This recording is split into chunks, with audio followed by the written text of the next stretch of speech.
Well, it's an historical time for this city. Some of you probably already know, listen to the radio, and some of you got a little scoop last night from New York, and some folks are in New York at the moment.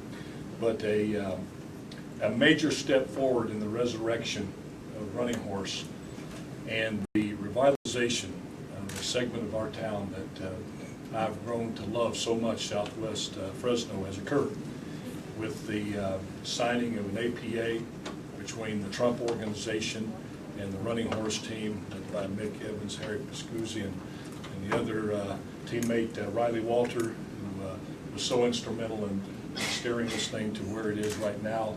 And I want to really thank Riley, although he's not here, for all of his efforts. It's a great, as I said, a great step forward. We have a long way to go.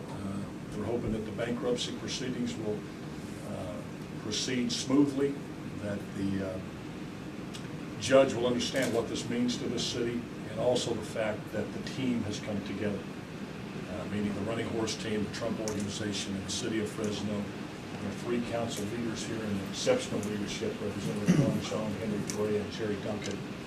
And Charlie Waters, I want to thank you, the veterans. Again, this is not the kumbaya that we're going to have. When that course opens up, that's going to be one heck of a party. But it is a major step forward, and it's a great day for the city of Fresno. So, folks, I tell you, we got some great folks in the law profession of the city of Fresno that care about the little guy and care about the big picture. And again, I want to single out Riley Walter, because again, I was privy to conversations day in, day out, late in the night, early in the morning, when it was hopeless, looked like it was hopeless, bringing it back to life with this team, and I know their hearts. And we're very, very blessed to have had these players in the game for this to turn out. And then finally, I'd like to again thank the Trump organization. There's been something in the media that said I had a lot to do with this. Hey, I made a phone call and I brought in a proposal. I couldn't say yes, I couldn't say no. The Trump organization and these people here deserve the credit for making this happen, not me. I just want to thank the mayor. I know he's very modest on this point, but he did bring this team together, and it is a great team. I think the city and Trump and the Running Horse team have come a long ways in the last 8 weeks when this started. So, but the mayor was very instrumental, and those late nights were real late sometimes. So we appreciate all your help, and we're looking forward to moving forward. Basically, it took all of the arguments that we had off the table. We got stuck on the definition of profits. Anyone that was real estate and has run a business knows there's a lot of different ways, and you can spend money, and we just couldn't come to agreement. And this was an effort to put it all forward, move the process forward.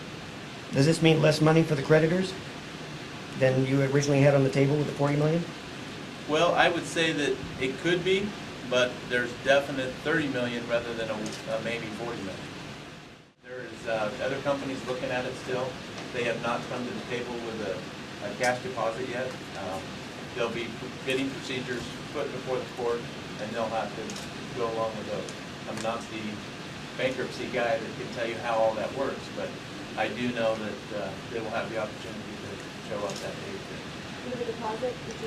The deposit is not confirmed that it will be transferred into through steward title, and will be coming then through the Trump organization for the contract. We got to put $1 million up now, and I think on July 31st they have a due diligence period that will go hard, and at that point they can't back out. And in your opinion, why does this deal look the most promising to you, or you feel the most confident about? It really came down to, we have a timeline. You know, we talked for a long time about the PGA, but we have a golf course that has to be constructed and completed by March of next year. And every day we're sitting here with sunshine, we're just burning daylight that us lowly contractors have to be concerned about. The veterans, I've got Chuck Parnell, the chairman of the Veterans Foundation, and Dan Payne and I are on the board. And we're the pushers for the veteran community, which is quite large now in the Central Valley. But we have we have our work cut out for us, because we're going to be meeting with Michael Cohen on the property.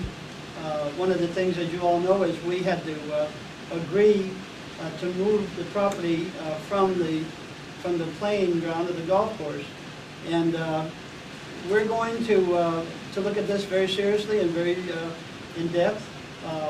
As I say, Michael Cohen is coming in the near future, in the next week or so, and we have a major meeting Monday, and we're set to meet with him. We've got the Secretary of the VA coming in with his staff, so we can make some pronouncements when that meets. There'll be an approval of the contract, which means it will then go to higher and better bid, which will probably occur 2 or 3 days after the motion.